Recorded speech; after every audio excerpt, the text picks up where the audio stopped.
Hi, it's Professor Streeter, and this is the second part of the video on the narrative structure of Homer's Odyssey, walking you through the slides from the Week 5 slideshow, which contain images from vase paintings, images that depict scenes from the Odyssey.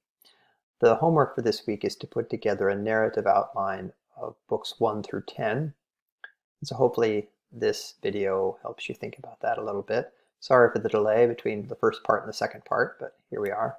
Better late than never. Let's pick up where I left off. I'm going to put myself in the bottom of the screen. And this is the image of Menelaus recovering Helen from Troy. We see in Book 4, Prince Telemachus, on the advice of Athena, goes to Sparta to meet the king and hear the stories of his struggles to return home, to hear the stories of the heroes of Troy, including his father. So he's there to learn about his father, but Menelaus tells him a long story about his struggle to get home. This is an image of Menelaus meeting Helen after the Trojans have been defeated, and there's a real question as to whether Menelaus will embrace her or kill her. She, after all, has betrayed him, and the Greeks blame her, so do the Trojans. Everyone blames her for the horrors of the war. But we see clearly Menelaus is dropping his sword. He's not going to kill Helen. He's going to bring her home.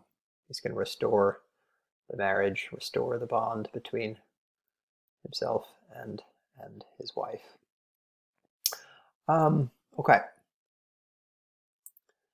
But after the end of Book 4, we meet Odysseus for the first time in person. We've heard about him through the stories that Menelaus tells, but also through the words of Athena, Penelope, and Telemachus in books 1 through 4 talk of the father. But we finally meet him in Book 5.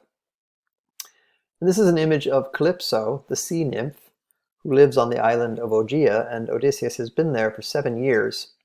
She is famous for playing her flute. She has seduced Odysseus, but and Odysseus in Book 7 portrays himself as a kind of prisoner. But as you can see in this image, that may be part of his story.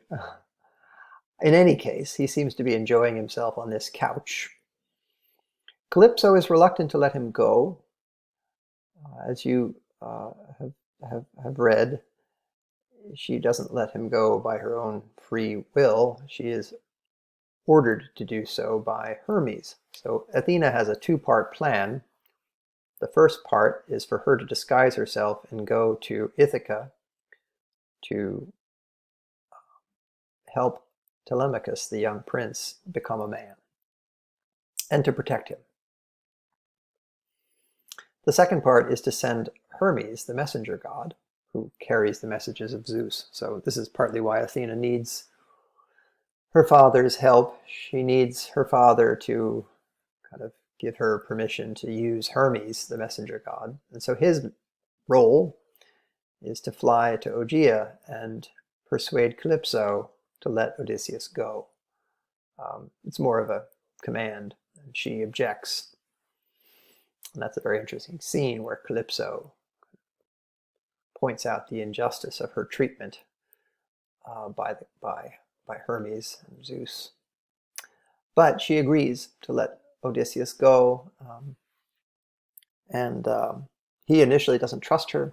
So the first thing we see is Odysseus not trusting the words of Calypso and wanting proof that she's not going to trick him or harm him in some other way.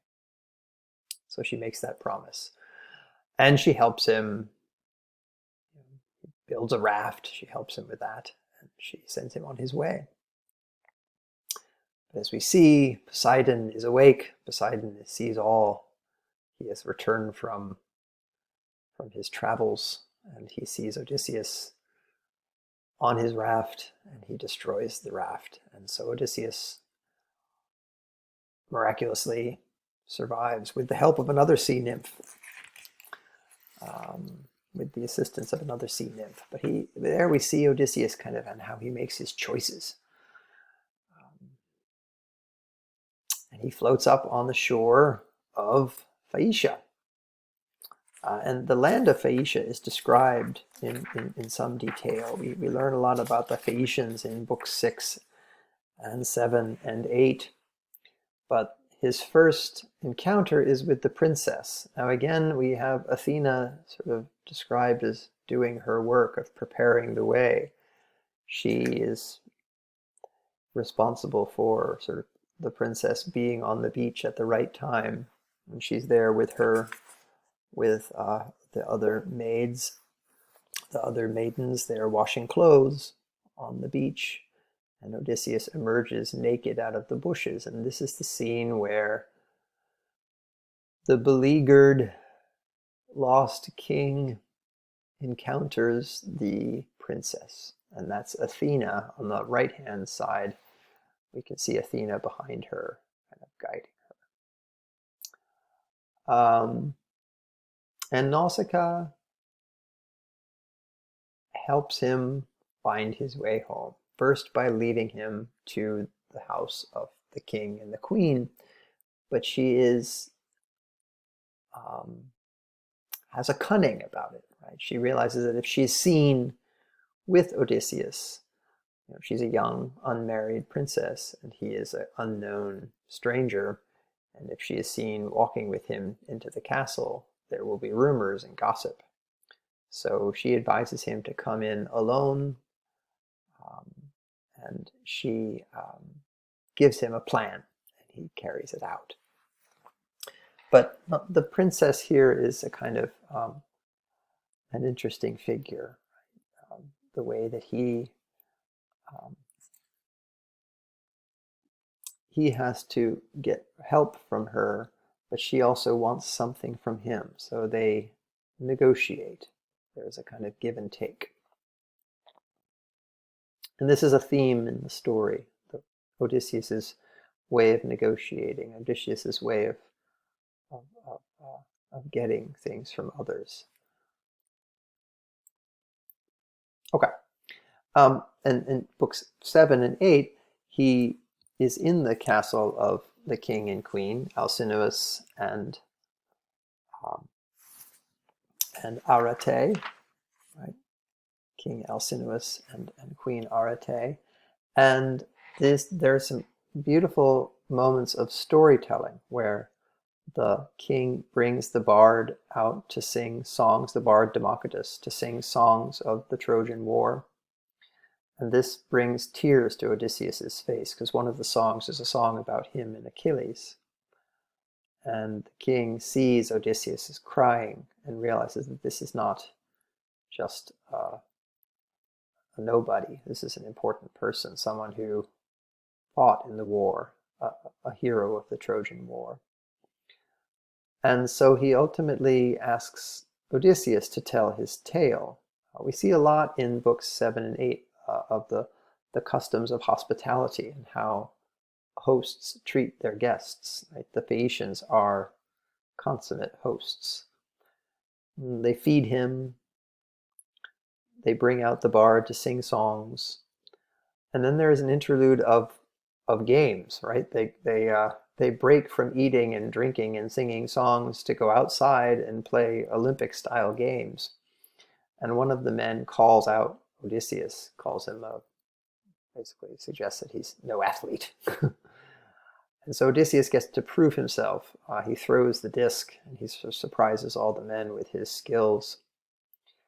But the king has noticed this. The king has noticed that Odysseus was crying during the singing of the song of the Trojan War. And he has noticed that Odysseus is excellent at sports.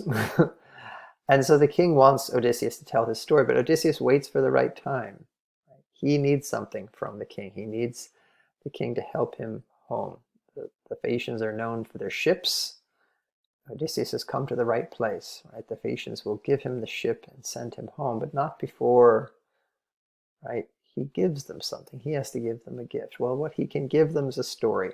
He tells them his story, and that begins in book 9.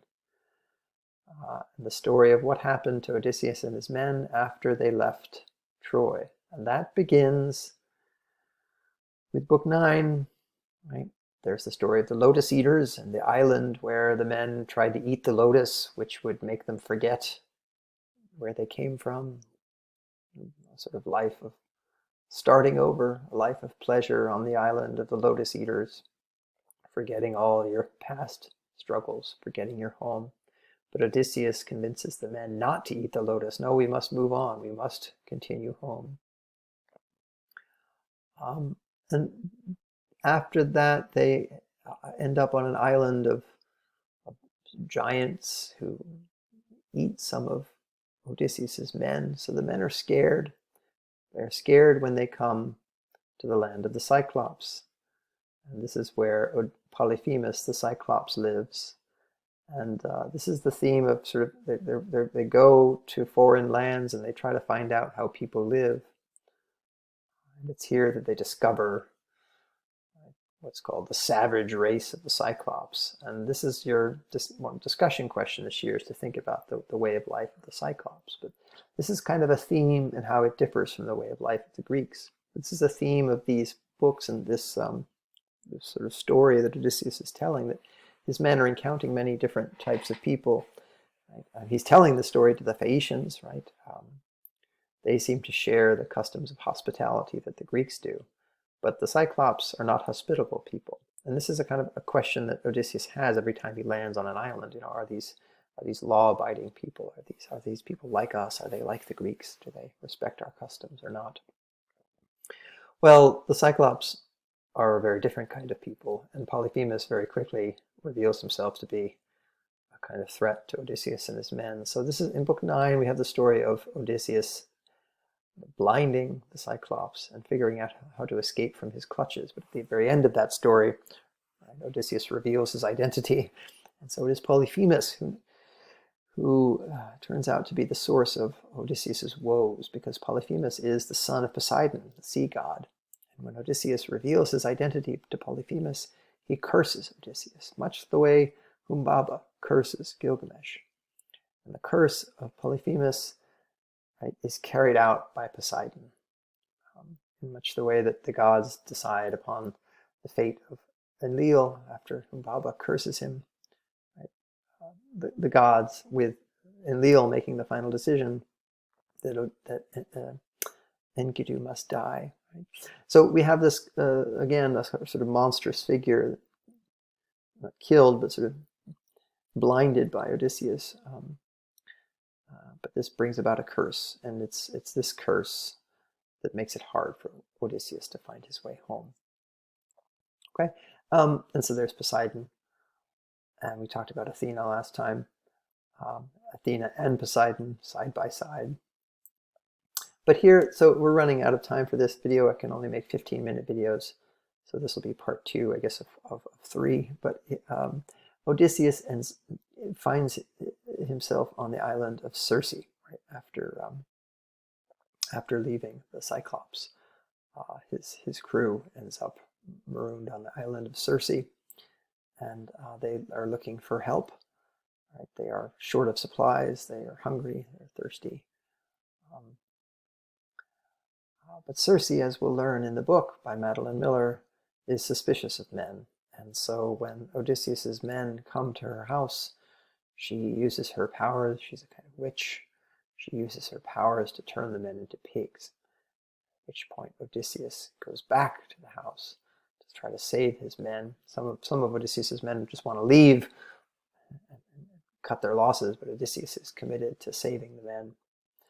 And he, with the help of Hermes again, uses a drug that makes him impervious to Circe's powers, and he seduces Circe.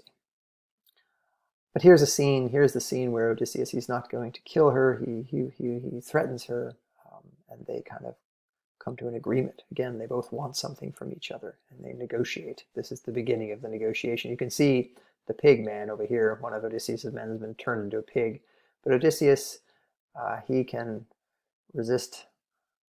Well, he has the power to sort of resist Circe. Okay, pause. be back in a moment.